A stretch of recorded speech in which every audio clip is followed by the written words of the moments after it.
Evelyn to Phil, December 6, 1942. Precious Daddy, Adele received her first telegram from Auntie Lil, and it reads as follows. May you be as great a success through life as you were on your birthday. Your letter was especially sweet, but I cannot tell you how disappointed I was to know I wouldn't see you for something like 7 weeks. I wanted you to be by my side, dear Phil, when I returned home, and again when we presented our sweet bundle of heaven to all those inquisitive friends and relatives. Everything is working out just the opposite of what I had planned, but somehow the fact that you were here at the big moment eases the hurt I... Page 2, feel. What worries me now is, will you be here on January 20th? I'm so afraid something will happen. When I think of both Christmas and New Year's without you, the tears well up. The very best days of our lives. And we can't share them by being together. It hurts so much, honey. There are many little things a mommy can say to a daddy that she can't say to someone else. I miss you more keenly than ever before. I adore you, darling, and it's heavenly to know that our little girl is us. The other afternoon, the nurse held your picture close to Adele to determine whether she looked like you. And Monkey, I call her that. Page 3, wouldn't stop staring at you. I'm glad she recognizes her daddy so well. She has a good amount of light brown hair, and I can't wait till I start curling it. Her eyes are getting lighter, too. In fact, they are blue. I could bat that kid all over the place, and she won't cry. She certainly gets a manhandling, and I'm beginning to wonder what it will take to make her cry. She's such a sleepyhead. She takes her bottle with her eyes closed. Not always, and she reminds me of her sleepy papa. She's adorable and gets sweeter each day. Do you realize, sweet, that our little girl is 1 week old today? Imagine, do you think? Page 4, Honey Bunch, that there is any possibility of obtaining a 3-day pass before January 20th. You once said you were entitled to one every month. So they finally nabbed you for KP. Was it very bad? I hope not. It snowed last night, and there's a film of snow over all. It cleared up nicely, however, so most of the snow disappeared. I had 3 visitors today. My sister came first and brought along the pink bunting Mrs. Nierenberg sent from New York for me to see. It's the most darling set I ever saw. It has white fuzz on one side, spelling out the word sweet, and page 5, a big heart on the other. There's a little pair of white leather shoes and the cutest rings and rattles, 5. My sister bought a pink ensemble consisting of hat, coat, and leggings, which will come in handy later on. Mrs. Brown surprised me and brought another beautiful plant. It has a powder blue pottery base, is round, and contains a bright blue ball, white stones, etc., etc. Goldie was the last one here and brought me a big Dixie of ice cream. Yum, yum. We also had ice cream as dessert for lunch. I understand.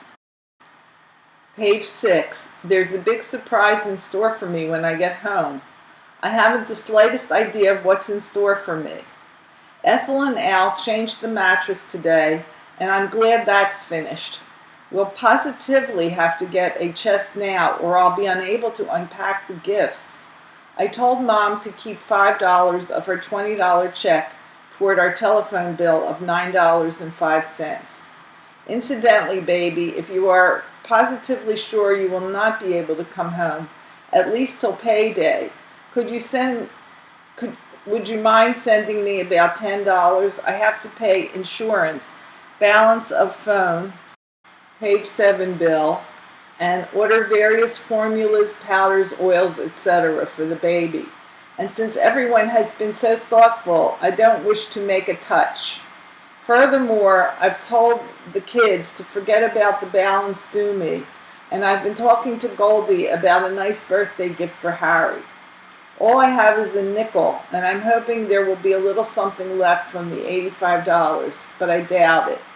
My mom ordered my bottles, nipples, Kotex, etc., and is laying out the money in the meantime. I'll send it back as soon as I am able to go to the bank, so you won't be short. I will. Page 9. Leave the hospital Tuesday afternoon, and Lena insists upon taking me home. I will only be allowed to stay on one floor till baby is 3 weeks old, which is going to be a tough proposition. However, my mom has promised to make the formula, wash the diapers, and do all those necessary things till I'm fully recovered, and I'm duly grateful. Boy, do I need you now. I hate to go home knowing you won't be there, but I guess I've got a nerve if I complain. Jack N is going to Lizzie this week. He came last night and brought me the Sunday paper, which kept me busy all day. Adele's formula is not agreeing with her, and the doc is going to put her on a new one because she is taking her complete bottle. Page 9. Yet she is losing weight. The doc doesn't think it's rich enough. He told me not to worry, that everything is okay. Phil dear, she smiles so pretty, and she's just a little mugger. I hate to think she's losing weight and will do all I can to prevent it. I didn't feel very well yesterday and today. I had a headache and terrible pains under my ribs. I moved regularly, yet I seemed stored up with gas. They finally fixed me up with an enema, and tonight I feel much better. They tease you around here.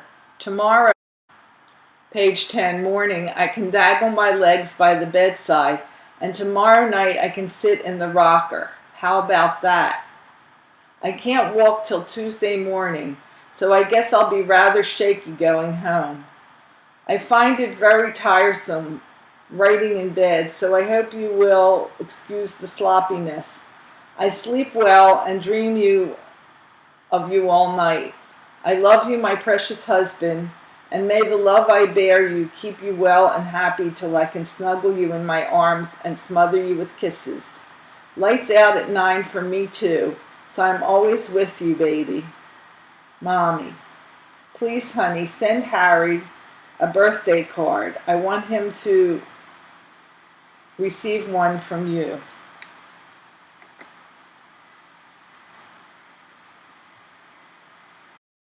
Philip to Evelyn, Sunday, December 6th, 9 p.m. Dearest darling, your hubby, Adele's pop. I like that. Just got back from the movies where he saw Ginger Rogers and Cary Grant in Once Upon a Honeymoon, which he enjoyed very much. Today I didn't do much of anything. More or less resting up from yesterday's bout of KP. I got a pass to go to town this morning. I thought I might go to a movie, but when I saw what was playing at the Base Theater, I changed my mind. Gee, Chippy, how I wished you were with me at the movie. Whenever I think back and consider how perfectly everything came about, how fortunate I was to be with you at the all-important hour, how nicely you came through the ordeal, and what a lovely little daughter we have now. Page 2, and forevermore to call our own. How beautiful and content you were as I left you in that hospital bed. How pleasing is the thought of your coming home in a few days. Adele in her crib, and a sweet, adoring mother to watch over her, and in doing so, to dream wonderful dreams for her, and perhaps for her husband, father, who looks with pardonable pride at the tender picture of the young mother and infant daughter from the picture frame on the chest. Believe me, Ev, dearest, my heart is full to bursting with the beauty of it all. And this vision of you, the old you, standing beside the crib and looking with a mother's eye at the fruit of our love, is crystal clear. I could paint it with my eyes shut, if I could paint.